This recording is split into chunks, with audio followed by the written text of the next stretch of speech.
for what she achieved, but in her love and in her courage and her audacity to believe. No matter the darkness around her, light ran wild within her. And that was the way she came alive, and it showed up in everything. So, in today's episode, we would discuss how without inner work, you would not produce outer results. All change starts from within. What do you think about that? I think that just like in the mini poem that I just read by Morgan Harper Nicholas, that, and I think that what she meant was that everything stems from within. Everything. Like I feel like you have to be good on the inside to even see good on the outside. Like you can't, happiness don't come from the outside. Joy don't come from the outside. Peace don't come from the outside. Everything that we search for on the outside is really already within us. Mm-hmm. And when we light our inner fire, our outer worlds transform in ways that are phenomenal and in ways that we couldn't even imagine. But when we are not good on the inside, it manifests also on our outer world, which shows in things like poverty, self-hatred, hatred towards other people. It just shows like you might be upset, you might be suffering from depression, from stress. It all comes from within. Oftentimes we feel like we are stressed because we might not have finances, we might not be going out as much as we need to, but the peace that you need is inside of you. Mm-hmm. And in order to find that happiness, you have to live within and not without. If that makes sense. That does make a whole lot of sense. Because I love quotes. I got one. Sums it up also. Like what you talking about, like nothing is without, everything is within. So Les Brown says it. I think it's Les Brown, I'm not even sure, but it goes, change the way you view the world and the world will change. Yes. And I can agree with that because I used to work at the post office. And like after a while, I just hated it. Like I hated going in there. And then I wake up and I just was mad that I had to go to work.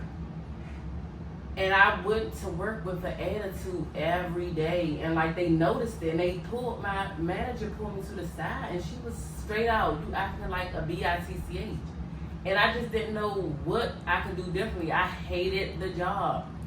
So I had another supervisor. He was this cool guy. He was just telling me like, you got a purpose in life. You got so much more to live for. Don't let this job take you down.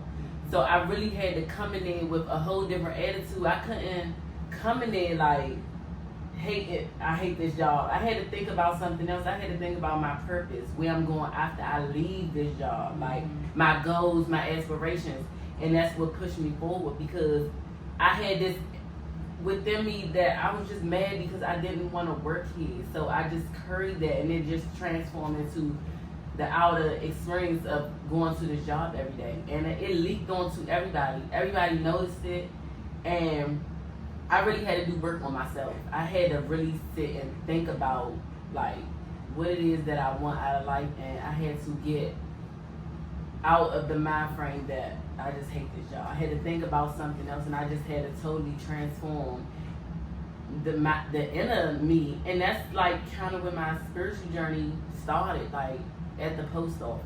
Cause I can't really remember before that. I think at college I did read like Rich Dad Poor Dad and Think and Grow Rich, and those kind of changed my perspective. But it really started in the post office.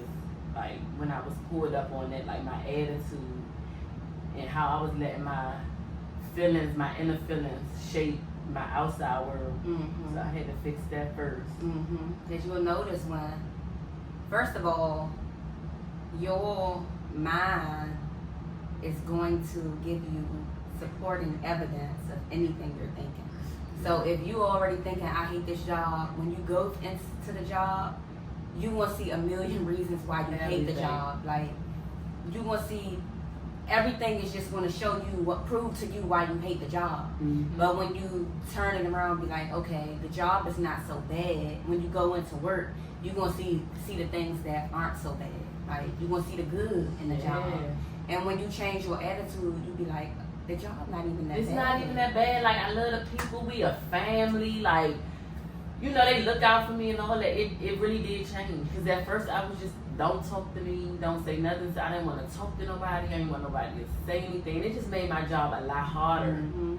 And when I changed up my mentality, like, it just got better. Even though the job was still the same, it just got better for me. Mm-hmm. And they could have, like, just reprimanded you for your bad behavior instead of pulling you to the side and telling you about it. So that's like how you said y'all were a family. Like, that's the difference. And they kind of gave you a chance to fix it. Yeah. And she looked out for me real good. I mean, promoted me, threw me up here. Like, because they just, like, when you're a good person and somebody see you falling off, and if they care about you, they gonna pull you up on that. Mm-hmm. Like, and then you gotta take accountability though. You can't just, it's not me, it's this job. I took it. I said, I am acting like a bitch. She had me in the office crying.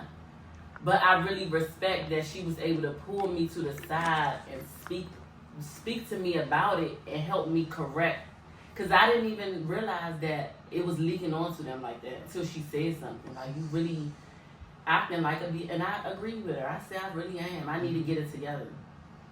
So accountability. I'm telling you, and I was just getting ready to say, which this leads us to our very first point.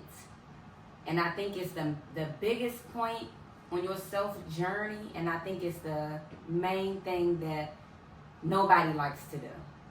Yeah. Accountability. You can't grow if you can't acknowledge your wrongdoings.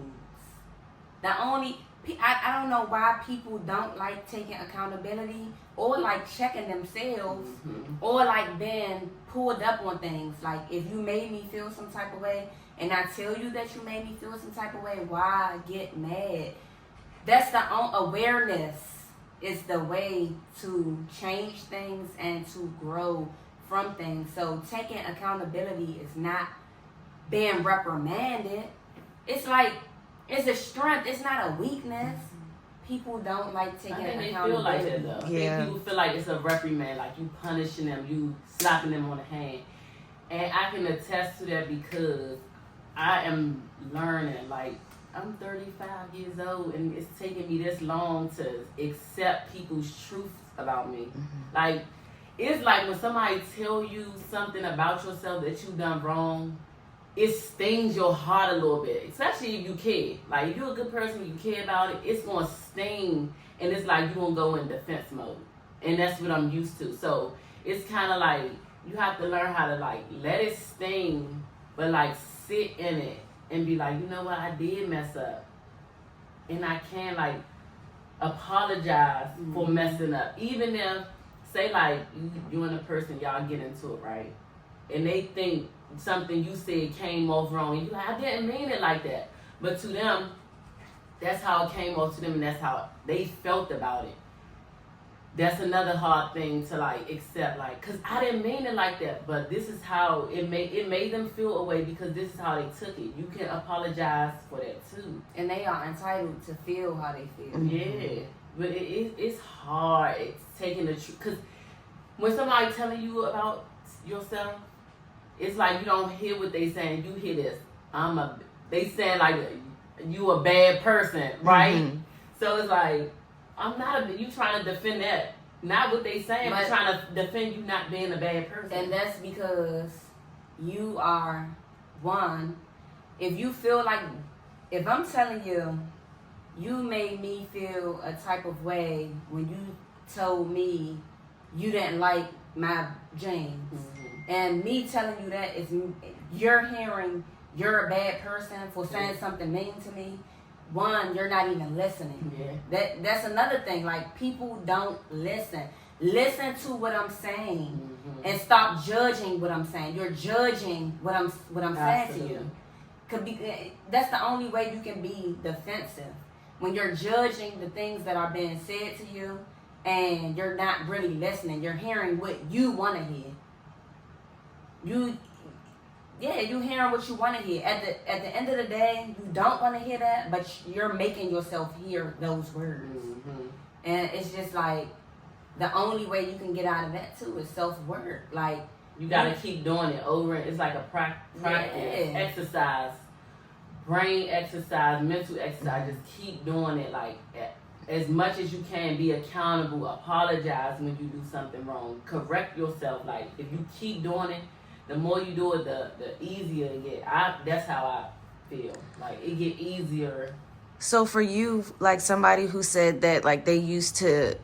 It used to sting you. Do you think it's better to maybe step away and try to digest what the person is saying before you react, or just react? No, I think you should digest it first, especially if it's sting, because if you don't, you're going to be on defense. And it's going to come off argumentative, whatever you say.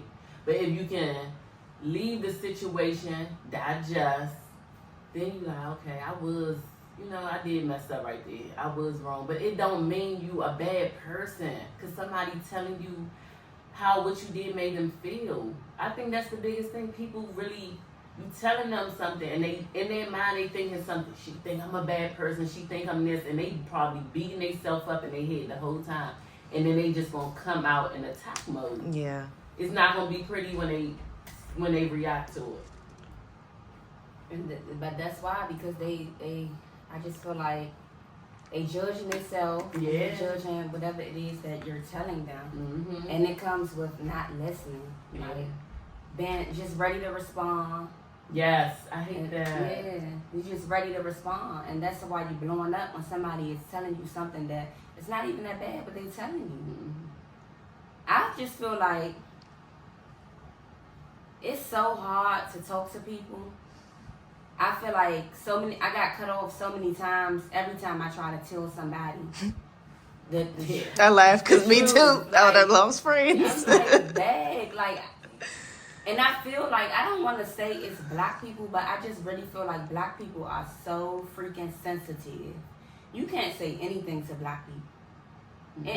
And I don't know too much about other races and their communication style, but us black people, we weren't taught communication how we should have been. No. Because I can't even come to understand how me telling somebody how I feel led them to cut me off. Like, why are you so sensitive? I didn't like what you did.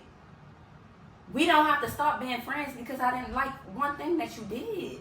I think people like you see it as something negative versus like somebody bringing something to you is somewhat like an act of love. Like, I'm bringing this to you so that we, like you said, so that we could communicate about it and figure it out instead of fighting about it. And I said so many of my conversations, and I just feel like the more I do self-work, the more outspoken I become, because at first I would hide my voice because I don't want to offend anybody.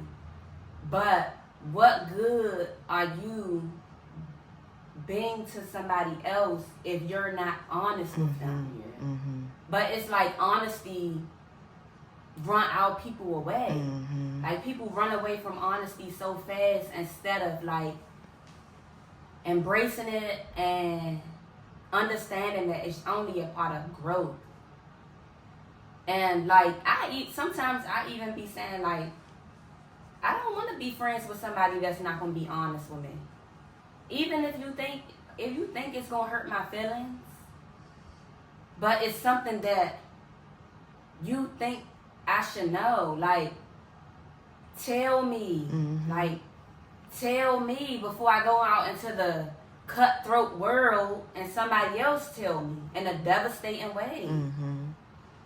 It's not like that it's just not like that though. Like, You ask somebody a question. If they feel embarrassed about the question you ask them, y'all not friends no more. Like, what is or it? it get awkward after that. Yeah. It's been plenty of times where I just held my tongue. I just didn't even ask.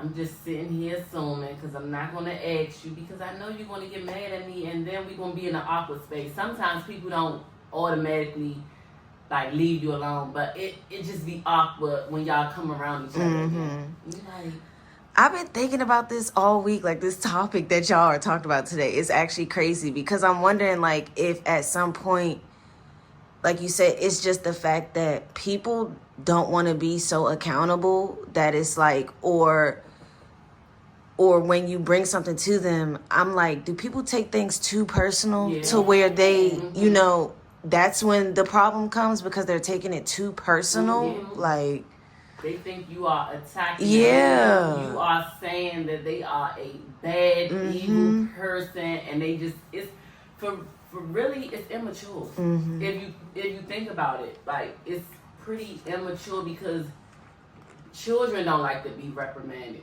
That's how adults are acting though, like, they just blow up. Sometimes I'm afraid it's some conversations that I'm not even going to have with certain people because I just know it's going to go automatically the wrong way. No matter what I say, I could say, I love you so much, I want the best for you. And they still going to get mad if I say how they make me feel. Still going to get mad. And it's just, they probably won't even talk to me for a few weeks until they get over it. But how are you learning from that? Not even just how it's not even just how they learn it from it. How are y'all growing together? You don't. From exactly. You don't. So when you're elevating, it's like the people that cannot elevate with you, they become dead weight. And it just becomes such heaviness because, like I said, every little thing you do, it pisses them off. Because you saying things differently from how they're saying things differently. Like, I'm saying, I don't think you should say that. That's not nice. They getting mad at me for saying that. We are in two totally different spaces. Why are we arguing because I told you that wasn't nice? Like, I don't understand. But it's just like, and that's why you see things on social media or you hear people that's giving you advice saying that when you start elevating, it's okay to leave people behind. Because you can't pick them up and put them on your back and expect them to soar with you. It don't happen like that. And it's just, for me, I feel like it just sucks because I see such stagnancy, if that's even a word, I'm making it up if it's not. I see it so much in the black community because without accountability, we cannot grow. Point blank, period. You will not go anywhere. You might be 54, but you're stuck at age 14 when you're not able to take accountability for the things that you do, because without accountability, there's no growth. You stuck. And if you are stuck internally, it's going to show on the outside. You won't be wealthy, you won't be rich, you won't be happy or any of those things if you are stuck internally. You can't. It's just like God give us tests. We came here to this realm to learn and to elevate. If you can't learn and elevate, you're not passing these tests that God is giving us. To pass on to the next level and to the next level. We think death is the only transition, but it's not. We transition every single day, every single minute. And when you're not elevating, you're not transitioning to the next level. To the next level and to the next level. You just been stuck. It's like a game. You don't pass the test, you come back and live the lesson over and over. And you have to learn these hard lessons over and over and over again. And it's on both sides of the coin, because if you are the person who is elevating and you continue to deal with people who are not elevating, you will continue to learn the lesson from them over and over and over again. You're going to continue being disappointed. It's going to get worse. They're going to keep letting you down. You thinking they're going to just magically get better without telling them about themselves, without telling them how you feel, but it just do not work like that. And it just get louder and louder, like a red balloon that started off small. It just get bigger and bigger until somebody pop it like they be doing nowadays. You just do something about it. But a thought came to my mind when you were speaking, and I'm like, it's 2024, and the way that I see most people move is just like as if they the only person in the world, like just for themselves. Even when you in groups of people and people are talking, they are only talking about themselves. They don't want to hear about you. It's all about them. So when you in this bubble of just self all the time, you're not learning. You're not listening to nobody else, and you're not. What can you learn? You just hearing yourself speak. Because I know people who you can't get a word in at all. They want to talk about everything that they have going on. And you may have some new ideas that they don't even know about, but you can't even get a word in. You like, so you know what? I just let people talk at this point. If I'm in crowds like that, I just let them talk. I'm not even going to comment because I've learned that you learn more by listening. So I keep my mouth shut. I'm soaking it all up. But you're not going to learn nothing from me because you won't even hear me out because it's all about you. And that person who just know it all just don't grow at all. Because you don't know. Yeah, because you think you know everything. You think you know everything and you know nothing at all. Nothing at all. We know what people tell us and what people show us, but we don't know the half of what's really going on in this world. So we should pick up on everybody that we meet. Little stuff. I don't care who. I learn from everybody. I learn from somebody on the street. Because I know I don't know it all. I'm not going to even act like I do. But I don't argue with people either. If they feel like they know something, because we was talking about that too. She was like, I agree with people. I just sometimes I don't think there's no reasoning with certain individuals either. And I'm not one to waste my breath trying to go back and forth about it. If I feel like you think you know it, I'm not going to say too much to you. But that's the thing. Like, what I'm saying is, if somebody thinks they know it all, it's okay not to want to debate with them and go back and forth. My problem is when you don't believe in something, but you're agreeing with them just because you don't want to go back and forth. I have a problem with that. Yeah, I will never agree with something that I don't agree with. Like, I just feel like it's just been, like, you're not being your authentic self when you do that. And that's just where my problem is at. Like, and that takes self-work too. I gotta like, work on that. Yeah. Because I'm not a confrontational person. I don't like to debate with people. And you don't have to, but you don't have to agree. But I know that when you can just don't say, you don't have to say, you know, I totally agree. And you know what? Really don't. It's how are you helping somebody? I'm not helping them at all.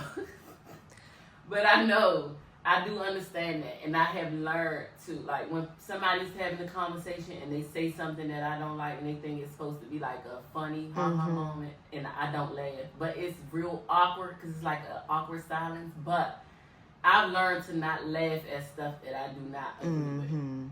Even though it can be awkward. I've learned that. Or I've learned to say, like, that is not right. Or to tell somebody, like, no, you shouldn't do that. But I do understand that is something that I do need to work on. Because I feel like sometimes silence speak louder than words, too. So you not saying anything can put in their head that you don't agree without being combative, or because you think I might be combative about it or like debative about it, but it's just I don't have it in me to agree with you when I don't agree with it. I don't agree. Like, it's okay to agree to disagree. Yeah, you're right. It's okay. But for me, it'd be cringy. Like, I'm not gonna argue. I'm not. But so you just be running from the confrontation. Sometimes I feel like I'm in the middle. Because some people want to go back and forth. They want to ping pong. Like, okay, you got it. You think it's that? You got it.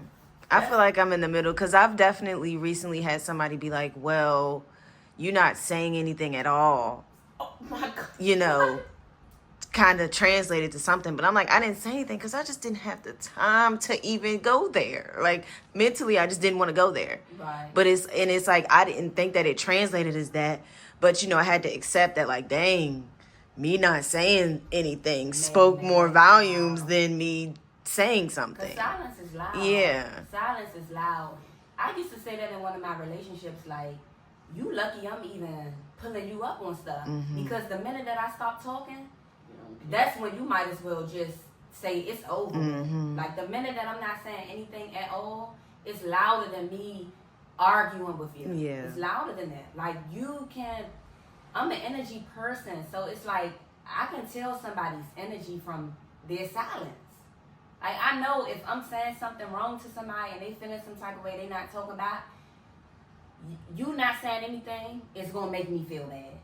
Cause like, damn, like, they not even saying nothing back. Like, I feel wrong. You don't even have to tell me I'm wrong. So, I feel wrong. So when you having a conversation and say you talking and somebody don't acknowledge, say anything, you feel some type of way.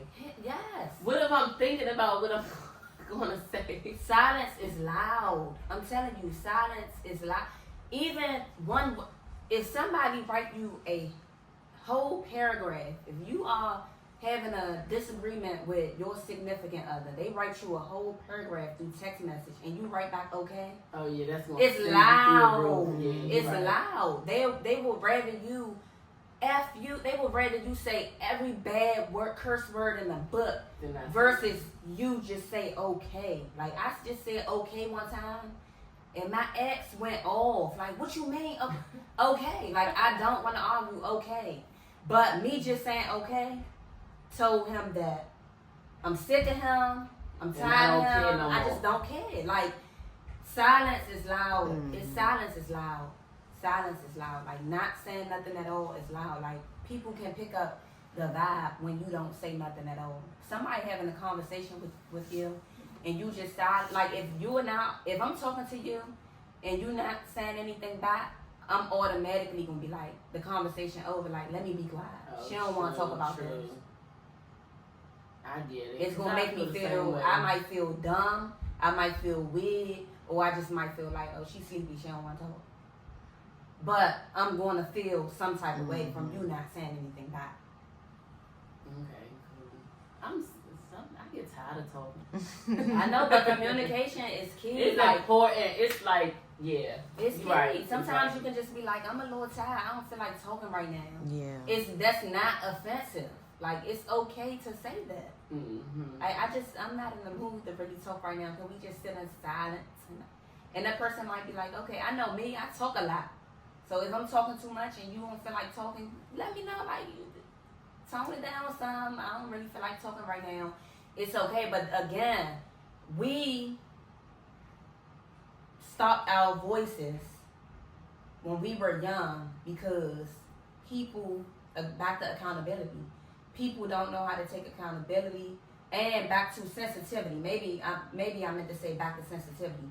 People are so sensitive that you feel like you can't even say, I'm tired right now, I don't feel like talking. Yeah, they take that the wrong way. People so sensitive, and that's what I meant by, I don't know if it's just a black people thing or if how differently communication styles are within other races of people. What I can say is that I feel like it might be a black thing because there have been times where other races of people may have said certain things to me that I felt like was rude. But this is, again, this is what I'm being taught from childhood up. Like, white kids say what to their parents all the time, but when a black kid say what to their parent, it's the end of, like, oh, yeah. What you just say to me? Yeah. And so when I go around, like, Caucasian people and I'm seeing their kids say what to them, they not getting offended by that. So I don't know if they teaching their kids to be rude or if I was just taught wrong. That's why I just want to unlearn everything that I was taught, because I feel like maybe they not being rude. Maybe we are just overly sensitive. Yeah. Like, what? I think we definitely have different communication styles within races, because even you see, like, I have a lot of African friends, and I think on the outside looking in, sometimes you can assume that they are aggressive, but it's like that's just often their tone. Mm-hmm. And it's like if you take everything personal, you will take everything that comes out their mouth as negative or aggressive. But it's like that's just how they talk. Like after a while, you have to realize when it's just a part of someone's nature, or if they're intentionally being rude with their communication style. Yeah. And I learned that too with an African girl in college, and I felt like she was being aggressive with me, and I stood my ground, and then she like, no, I didn't mean it like that, and she really did, and she was so nice after that, but she probably was kind of like walking on eggshells with me, because she probably felt like this girl was sensitive. Yeah. Like I can't say certain things to her like that, but it's just how we were taught coming up in Black homes. There's a lot of things that we just couldn't say. Yeah, and I've seen like Caucasian families be like very open and straightforward with each other. Like sometimes that's too much in our families when it comes to like African Americans and things like that. It's just like you said, you're saying what, or you're questioning something, like you're basically not supposed to have any questions or think about anything too much. It's just like deal with it. Yeah. And that's just not good. That's why I teach my daughter now to speak her mind and say what she has to say. Like, even if it's towards me, like how I made her feel. Like, I apologize to her all the time if I made her feel some type of way. Because I don't want her voice to be silent. Mm-hmm. I don't want her to feel like she can't say what she need to say. And that's just where a lot of mental health issues come from, when we can't say what we need to say. It does. Or when we have to be inauthentic because of what people think. And that brings me to a situation that just occurred between me and my cousin. And he's a guy. I forget what he said, but he like, am I gay for saying that? I'm like, Black men are the only men in the world that have to be like, no homo. I ain't made it like that. No Diddy. Like, yeah, like, I said, you're not gay. Like, I told him, like, other cultures of men are so comfortable with their sexuality that they could tap a butt and know they're not gay. Like, why do Black men have to feel like they gay for every little thing they do? Like, because you keep screaming no homo, you making me feel like you a little fruity. Like, what? Be comfortable with yourself, but again, our people, I don't know, we was just, I don't know. We was just taught so many different things that's kind of moving off topic, but we was taught no new friends. We was taught that we was never supposed to change. If you changing, you switching up, you acting wrong, like you went to college, now you act like this. And we probably think we the strongest people and we don't suffer mental health issues, but we do. We probably are the number one race of people who are shielded. Like, we wear masks. We are not who we are. Yeah, I've been getting clowned for a long time for the way I eat. I've been told that I'm a white girl because I like yoga and like to drink tea.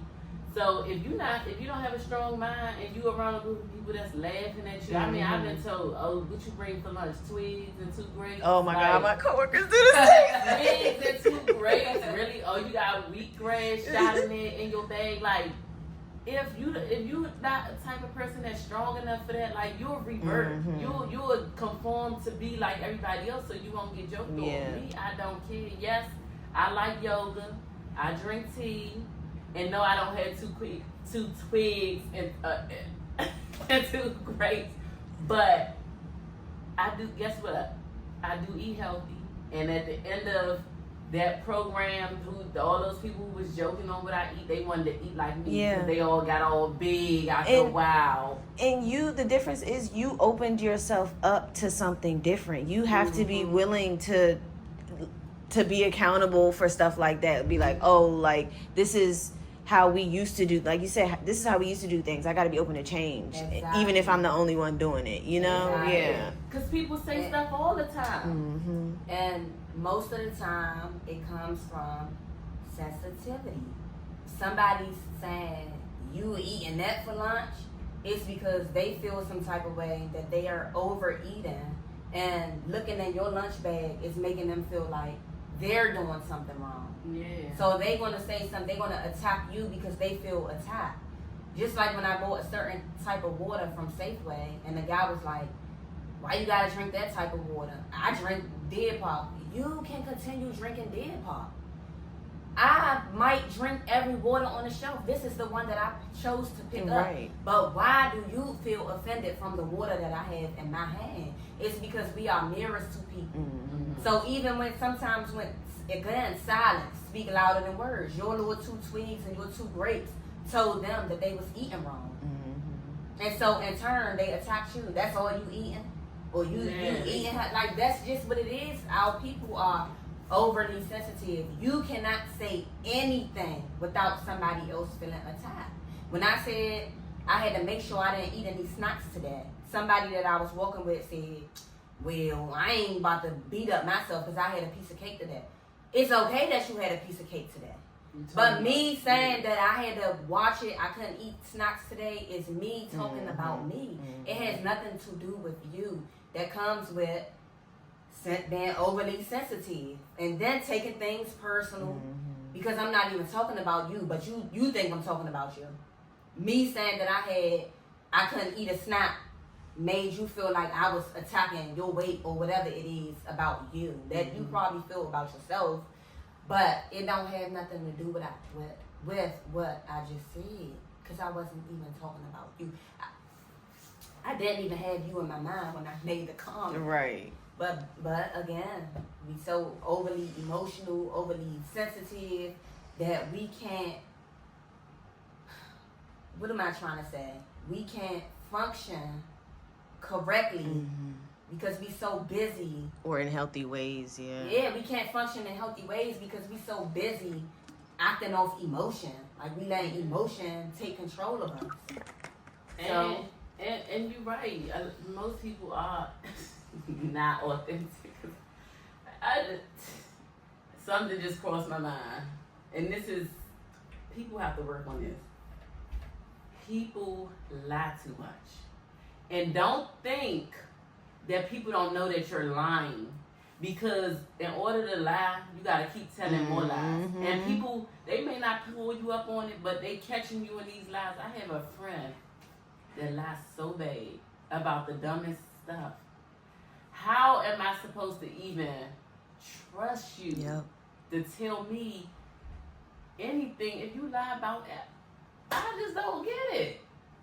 And it could be about something stupid like, "Oh, I don't eat this no more," and then we at a party and you over there tearing up the very thing that you said you don't eat no more.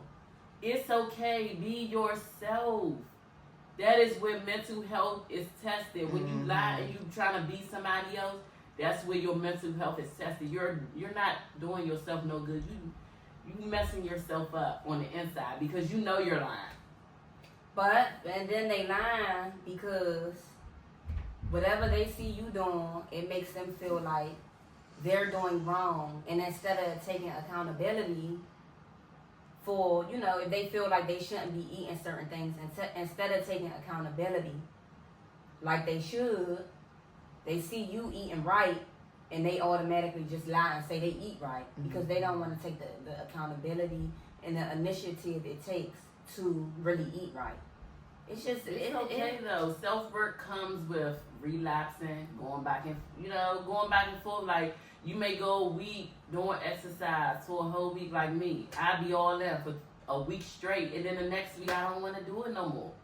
And I beat myself up, but I tell myself like I'ma do it when it feels good to me. Like I'm not gonna make myself do something that I don't want to do at that moment, and I'm going to be okay with that because what I'm not going to do is run myself to the ground. So I do what makes me feel good, and I think everybody should wake up and do what makes them feel good. Don't worry about what somebody's going to think or what somebody's going to say. It's your life. You got to live it. And you got to be true to yourself because if you're not, that's when the issues come in. And all being true to yourself come with checking yourself and being accountable. Being accountable. I'm hard on myself. Nobody can be as hard on me as I am on myself. myself. So you could tell me something, but I'm already knowing it. Trust me. I'm already on it. I'm already saying I shouldn't have had that. I should have been working out yesterday. I should have been doing that. Mm-hmm. And that's probably why people get so defensive too when somebody tell them something, because they already know. Yeah. Most of the time they already know what they need to be doing. Mm-hmm. So you telling them is just like extra, and then they just feel like they being attacked. You're not being attacked. Somebody is pointing out something that you should work on, make you a better you, and just take it. Mm-hmm. Even though you already know, but just take it. So I think that leads to our next topic, committing to our self-worth and what that look like and what does it mean. So for me, I feel like committing to my self-worth is, first of all, knowing my self-worth, right? Making myself aware of what I am worthy of and the things and people that are not worthy of my space and my time, and just staying true to that. So like, if I know, I feel like we oftentimes when we working on ourselves, we go around people sometimes, and in all stages of the journey. Maybe when you reach your highest elevation, you able to stand in your truth and not step outside of that. But most of the time, us as people, we allow people who are not elevating and growing with us to make us feel bad about growing. Mm. Yeah. So if I make a commitment like to myself, I don't want to drink alcohol anymore. But then I go around my peers and they like, girl, you need to loosen up. You need to have a drink. You acting this way, you acting that way. And then I take a shot just because they're saying that to me. Then I'm stepping out of the commitment to my self-worth. Because I just made this commitment to myself because I told myself, look, sorry. That's how it really be though. Alcohol is not working out for you. Every time you drink it, you get headaches, you get stomach aches immediately. So you know you starting to feel the poison in your body. Mm-hmm. It used to be all fun and games. You can drink, it goes straight to your bloodstream, you lit. Mm-hmm. But now when you drink, you can actually feel what it's doing to your body, and it's not for you. So when you get around other people, make sure you stand on it. Like, stand on business. Stand on business. No, I'm not taking a drink. And if you want to take a drink, have a drink. But don't step outside of your commitment to yourself and your self-worth because of what other people are saying. Because when people are not on the same journey as you, they will say things to bring you right back down to the level where they at. And I'm not saying that they just so beneath you. That's not what I mean by when I say levels. I just mean when you're working on yourself, you have stepped up to a different level. You don't have to look at people beneath you or over top of you. But you stepped into a different dimension, realm, wherever you want to, a different level. And you don't want to revert back to the old you because of you being influenced by what people are saying. Because people are going to do that all the time. It's never going to stop. The more you elevate, the more you're going to come across a lot of temptation. Yeah. And you have to be resilient. And you got to resist it. Otherwise, you're not committed to yourself. Mm-hmm. And you telling yourself you worth this and you worth that and you love yourself. If you love yourself, why are you doing things that you know is harming you because of what people are saying? It don't make sense. Distance is the best answer for that. You gotta create some distance. Yeah. Or else it's gonna be a constant battle. See, for me, I had to go into like, what they call the isolation period, where I just had to cut off everything, you know, to redirect myself. Because when you on your self-work journey and you have different crowds that's going in a different direction, it don't line up, and it be a constant battle. Should I do this? Should I do that? And then you don't want to be the person that be the Debbie Downer or always having something to say. And I found myself kind of like being that person and having too much to say or seeing too many red flags. Like when I on my spiritual journey, I started seeing it. It looked red to me. Like when I see people doing it, just became so much, so loud that I can just kind of see it. Like, oh, there go another mistake. They shouldn't have done that. And I just couldn't take it no more. It became too much. So I had to really just be in my own world and do my own thing for a while. Until you could become strong enough to be around and not indulge and not even have to say anything. Because let people live sometimes you gotta let people live their life the way they want to live their life. Because everybody's journey is different. Everybody want to start elevating when they feel like they want to, or maybe they feel like this is the way they're going to elevate. You know, this is fun to them. Right. It just was not fun to me no more.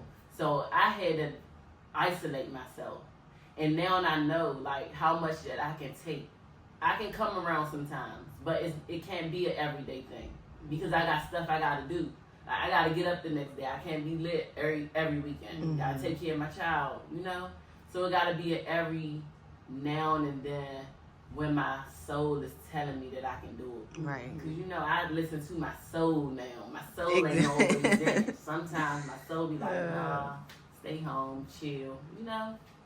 I've been there, done that. Like, we live that life, had fun. You know, we reminisce, talk about, we had so much fun growing up. So it's not like I got to be out in these streets no more. So I can, you know, when I'm ready to go be ratchet again, I can, you know, do that sometimes, and I feel like that's a part of like self-work and self-growth too, is when you can elevate, but then you can go around and not judge that people are, you know, how people are living their lives, because to each his own. Yeah, you want to stay down to earth too. You don't want to be so, I'm elevated. You know, that you putting people beneath you. Yeah, you putting people down, so you want to. And I feel like this happens on self-work, self-growth, self-work journeys all the time. People start becoming spiritual, they become elevated, enlightened, whatever the case is, and they start looking down on people. And I feel like somewhere between the lines, your journey went left, because if you are truly elevated and you are truly happy within yourself, you do not look down on people. Yeah. You just don't. You don't believe in people being below or above you. Yeah. Everybody is here no matter what people's vices are. You know, you don't judge people for their vices. You don't indulge in what they're indulging in, but you don't judge them for their vices either. And that was a big part of my self journey, because I feel like in the beginning, I started feeling like I had to do things a certain way. And so when I didn't do things a certain way, I was beating myself up about it. Like, I even felt like I had to wear my natural hair. I just had to be in such a natural state. And I couldn't like fashionable clothes anymore. I just had to wear like regular stuff. All of those things are wrong. Like when you are in a self-growth journey and you thinking you can't like money anymore because you become a spiritual, your journey is somewhere is twisted. Because you can have money and still be a spiritual person. You can dress nice. You can still, you don't have to, your hair can be natural, or you can straighten it. Like, I feel like when you start following these people, I think the biggest thing is to go with how you feel. When you're reading into it too much from books that you read, or you following a certain group of people that's telling you things, and you think that's the image. Exactly. And then you becoming inauthentic. So you just gotta go within your heart, what you feel about yourself, what's authentic to you, live your truth. Listen to your spirit. How you feel. Like, we got, especially women, our intuitions and our guts they tell us a lot. Like, you gotta start listening, and in order to hear your intuition and your gut, you gotta become in tune with yourself. Like, meditate, exercise, talk to yourself, like be in quiet places, learn yourself. Be accountable with yourself. That's number one. Check yourself. That's big. Before you wreck yourself. I'm telling you. So I'm having an issue right now with, okay, I'm elevating. I'm on a self-love journey. So I don't want people treating me bad. Like if I feel like you treating me bad, or if you making me feel uncomfortable, then I feel like I need to distance myself. But I don't always want to distance myself. Like, I want to learn how to deal with people. So my battle is, right, forgiving people for making me feel wrong, like for them saying things that I feel like was wrong to me or about me, or doing things that I feel like was wrong to me. So forgiving them, but how do I move forward without allowing them to continue treating me that way? Because of course, if they not also in that self-growth journey, then they might not be aware of how they're treating me. And I don't like it. I'm forgiving them for it because I'm in a place of forgiveness, and I don't want to hold a grudge against them for the things that they're doing to me. But how do I move forward and not allow them to continue hurting me? But can you really forgive someone if they can't be accountable for what they did? That's what I don't think. Yeah, I know. Oh, for me, I'm gonna answer that for me. I feel like I can forgive somebody even if they are not holding themselves accountable for their action towards me, because forgiveness to me is for me. So now, moving forward, that's what a battle is, because can I move forward with them if they're not taking accountability for their actions? I can forgive them, let it go, but then I feel like I need to distance myself from them. Because if they're not taking accountability, then again, they're going to keep doing the same thing and the same thing and the same thing. I think that's where the conflict is, the continuation of wrongdoing. Like, the first time I forgave you, let it go, we move forward. But if somebody continues to do to you what you don't want them to do, and y'all not having a conversation about it, then how is it worked out? How does it get resolved? It don't. Without a conversation, it never gets resolved. That's the whole thing. Like, that's why sometimes I go in flight mode. I just exit the situation. A lot of times without even having a conversation, because if I'm fear that the conversation gonna go wrong and we can't have a conversation, then I just exit. So sometimes people don't even know why I exited their life.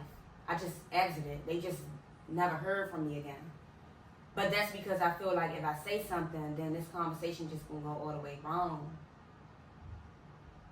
But without saying anything, it can't get fixed.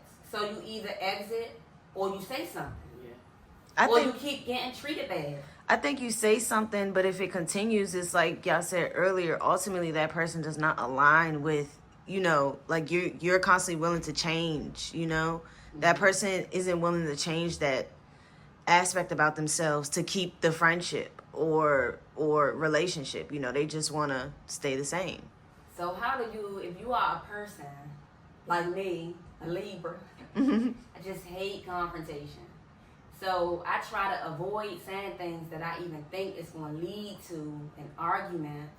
I want to have a healthy conversation. I know I can do it, but if I feel like that person can't do it, like how do I even bring it up to that person without it becoming something that I don't want it to become? Like, do I just put my avoiding confrontation to the side and like, look, we got to have this talk?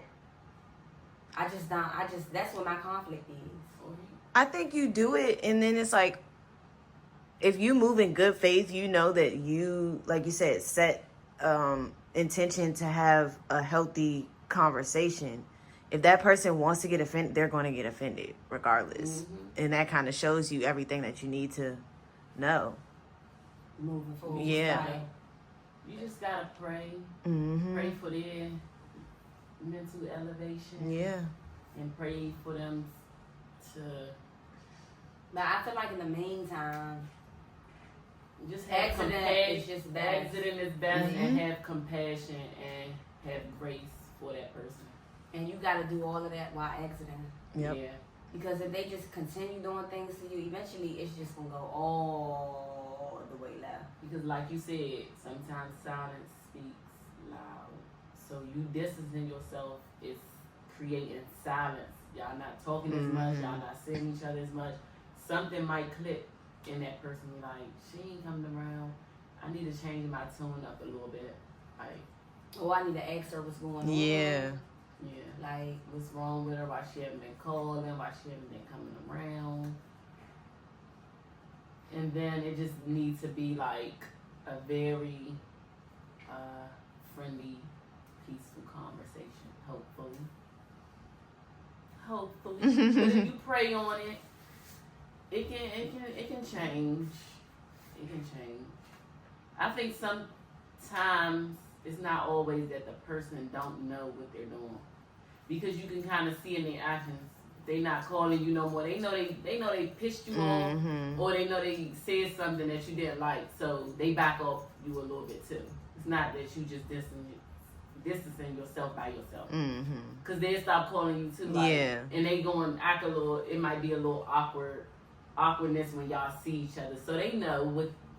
Some people just not going to be accountable. Yeah. They just can't. I don't know why. Only they know why. I know why I couldn't do it in the past. It just sting a little bit, and you don't want to feel like you're the bad person. And sometimes people don't want to admit to. Apologizing is admitting that I done something wrong to them. So sometimes people just want to stay innocent. They don't want to be guilty of the charge. They want to be innocent. So it just take a lot, and you just have to just have compassion for them, give them grace, and like you said, distance yourself. Or it's gonna come a time where it's just gonna blow up, and it's not gonna be pretty, and nobody don't want that. Nobody don't want that. okay, so in this self-work journey and loving yourself and working on yourself, I feel like we have to identify as well when we are. I feel like awareness is key. Yeah. Right? In all relationships, friendships, relationships. And I guess sometimes we have to understand, like, when we build a friendship or relationship of trauma bonding. So we became in these friendships because we bonded over some traumas that we had in common. Oftentimes we don't even know we trauma bonded. It's like a magnetic energy that pulls me to you because we suffering the same things, whether it be poverty, whether it be grief, whatever it is. We was attracted to each other because we are facing the same.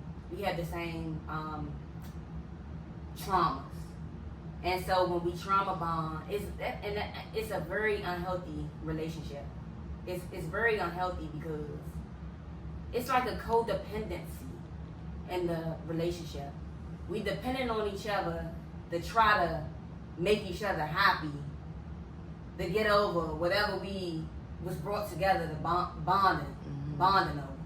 If that makes sense. Like, most of the time, me in relationships, I always end up with a person that I'm trying to, like, because they in pain. You know, they in pain.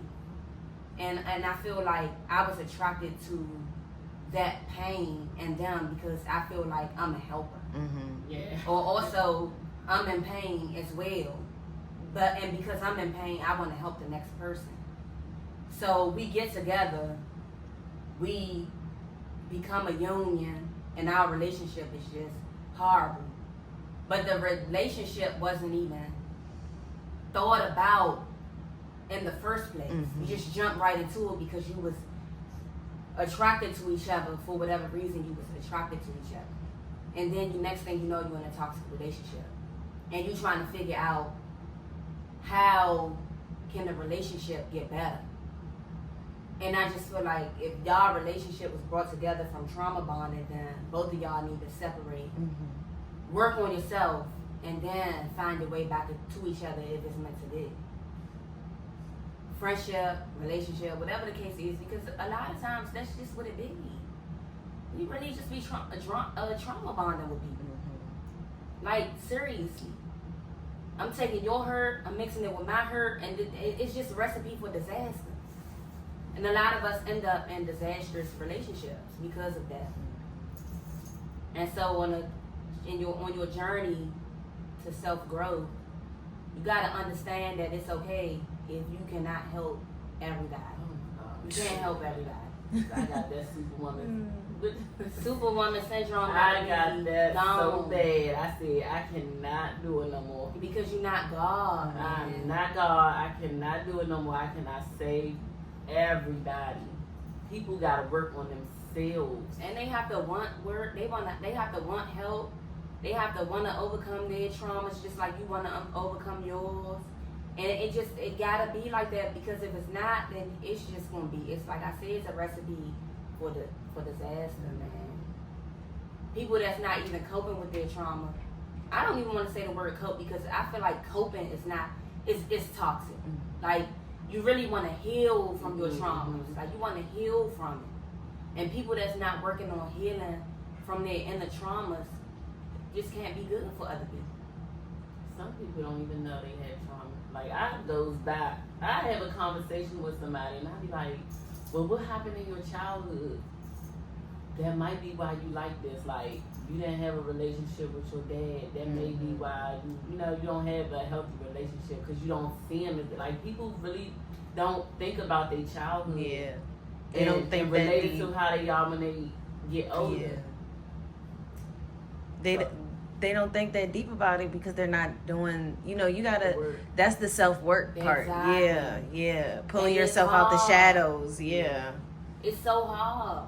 And I feel like a lot of people, it's the hardest work you will ever do. Yeah. And a lot of people don't master self-work. A lot of people give up in the beginning because people just don't want to accept the fact that they are flawed. Yeah. And we all flawed. Yeah. Mm-hmm. We all hurt. We all have traumas. We all do. This stuff goes back generations on generations on generations. No one person is suffering from any of these things. So it's just, but it's so hard to, again, accountability. People do not want to accept that they are flawed. People want to say, I'm fine just the way I am. And when you feel like that, you can't grow. Yeah, you're gonna be stuck forever. Yep. That's definitely gonna get you stuck forever. It leads to mental health issues. Now you're feeling like you're bipolar.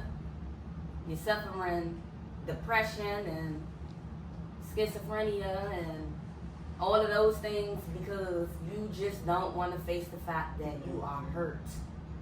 You don't want to revisit your past because you don't want that pain to come back. But the thing about pain is if you ain't healed from it, it never left. Yeah. So the reason you acting out and you acting a fool and you cheating and you treating your family wrong and you can't stay committed to yourself and to other people is because you are hurting.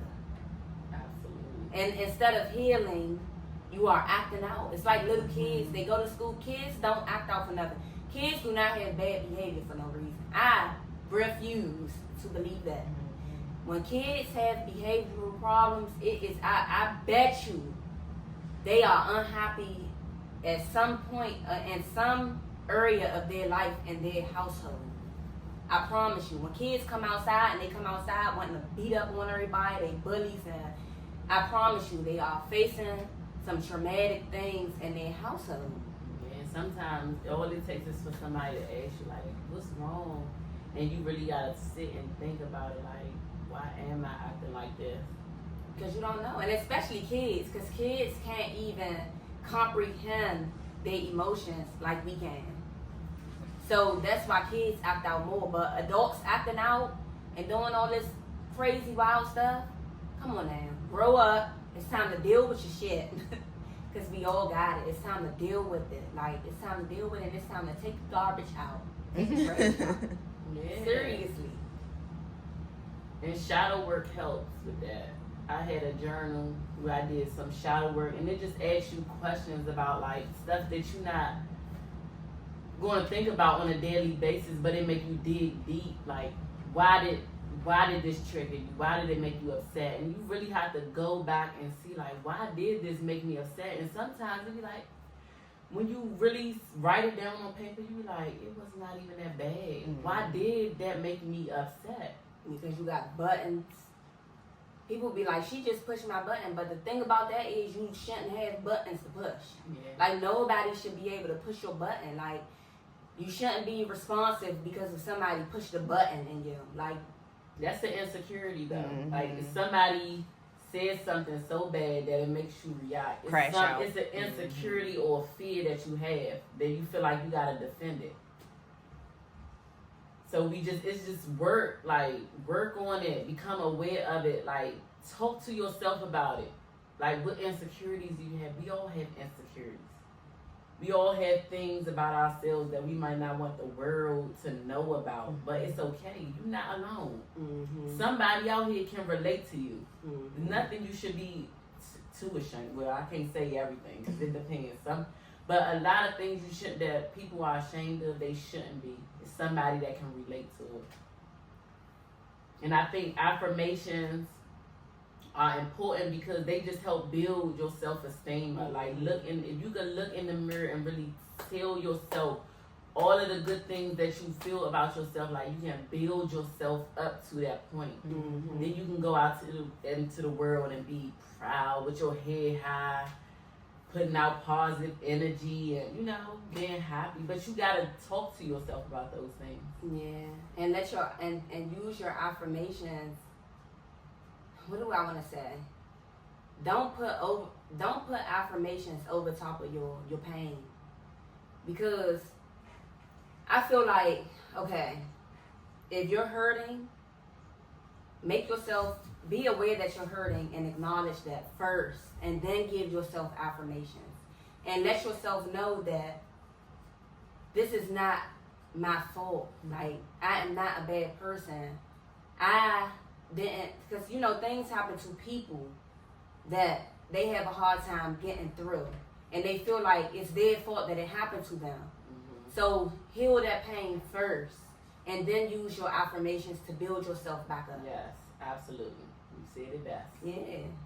And then, like, I think my last point about self-work is, and this is one that I'm still working on. I'm pretty new at working on it, and it's just setting healthy boundaries. Like, I'm creating a line, an invisible line in front of myself, and I'm not allowing people to cross that line anymore.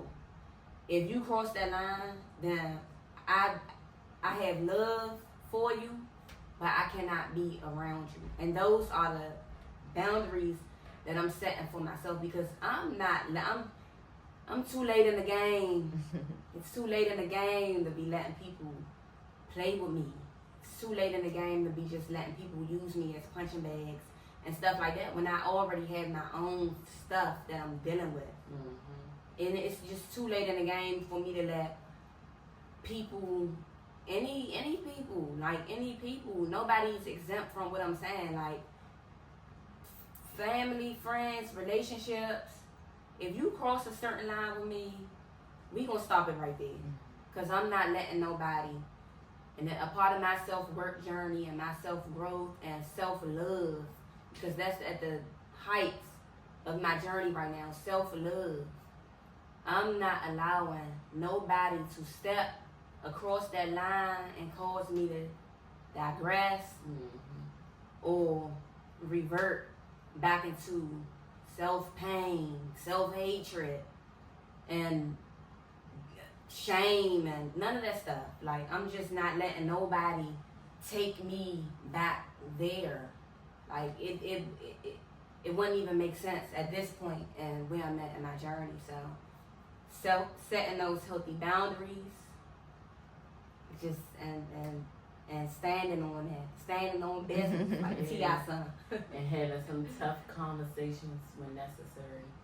That's where I'm at with it. Like, you can't just think you're going to do something to me and then it's going to be swept under the rug. You're going to have to face that.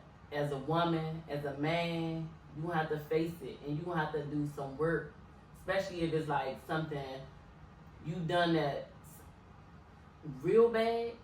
You're going to have to do work to show me that you are sincerely sorry for what you did. And that's setting healthy boundaries. Yes, that's exactly setting. I just wanted to give a little different little lingo with it. But that's the exact same thing. You gotta, because I feel like at the end of the day, we all human. We all make mistakes. Nobody's perfect. People can be forgiven. But I think in order for somebody to forgive you, it's not just an apology that needs to be had. Action has to be shown. Like, you gotta show somebody that you really love them and you're taking accountability for what you did and you're fixing your mistake. It's no just sweeping it under the rug. We back cool again. We going on with our married little life, and you done this and we haven't even talked about it. Cause guess what? When the next thing happens, it's just a pile on. The power. It's crazy, but that's what happens in households from generations. It's so many secrets in family secrets. They tell you don't go around Uncle Bob because everybody know Uncle Bob got creepy fingers. But they ain't holding not accountable. making Uncle Bob take accountability for his creepy fingers. Like I was watching a podcast and I can't remember what podcast this was. I wish I could because it was a really good episode. It was all guys, and they was talking about how family secrets, and sometimes you have to like not be violent, but sometimes you have to be a little violent. Like Uncle Bob need to know that his creepy fingers can't be creepy no more. Like, how we gonna deal with Uncle Bob? Because we not just gonna let Uncle Bob come around until the young girls don't go around Uncle Bob. Uncle Bob needs to be reprimanded, or look, Uncle Bob, you gonna have to see me, or Uncle Bob need to sit in and do some jail time for his creepy fingers.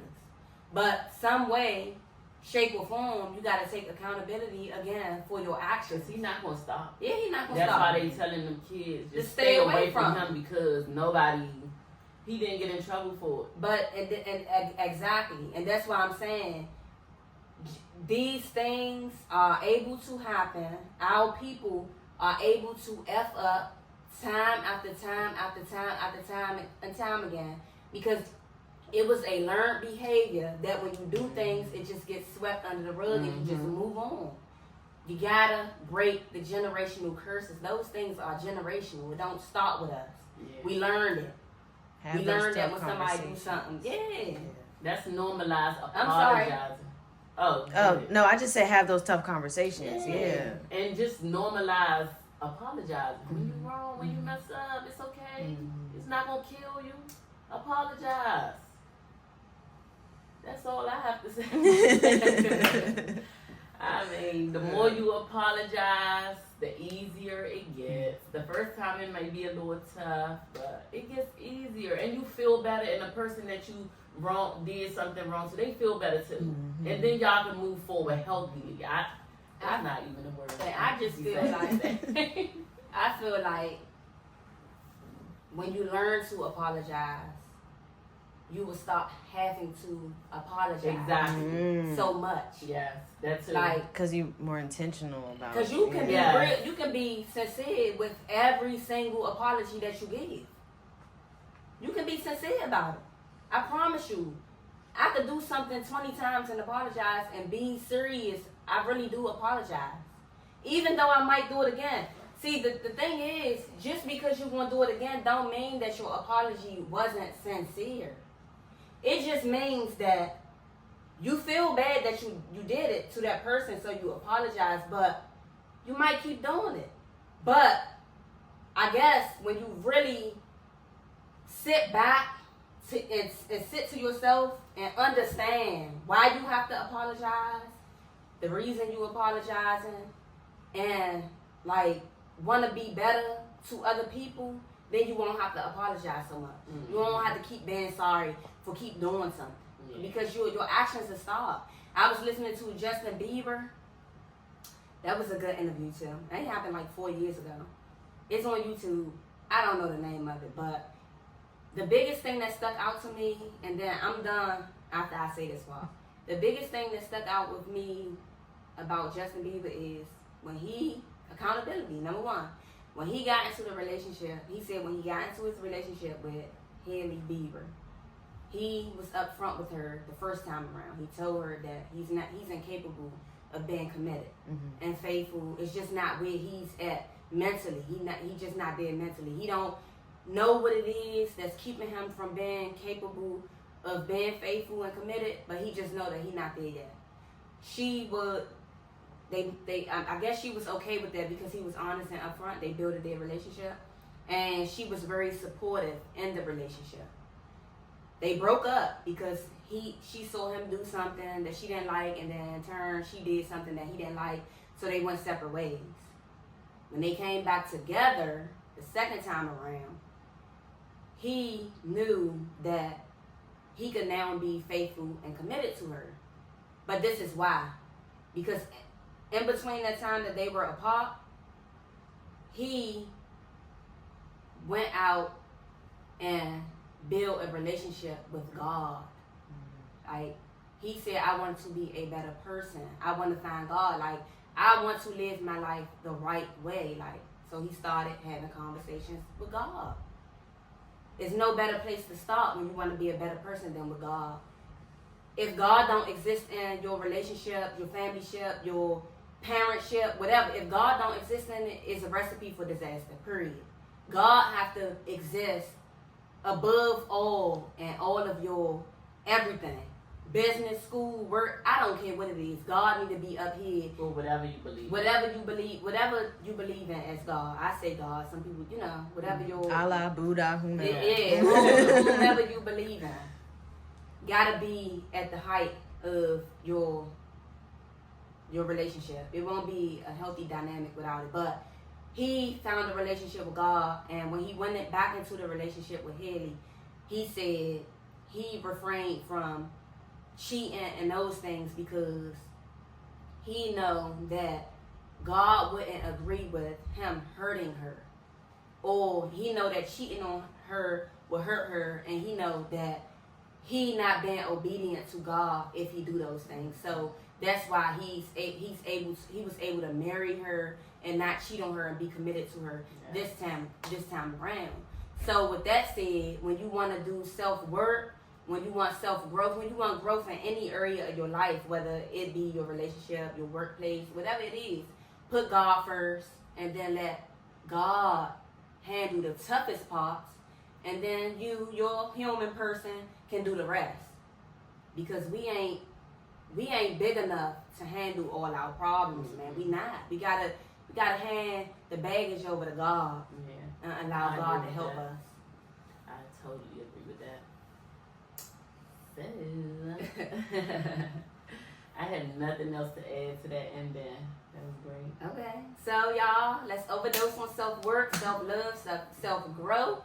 Mm-hmm. And with that being said, do everything with love, with class, and with peace, pretty girls.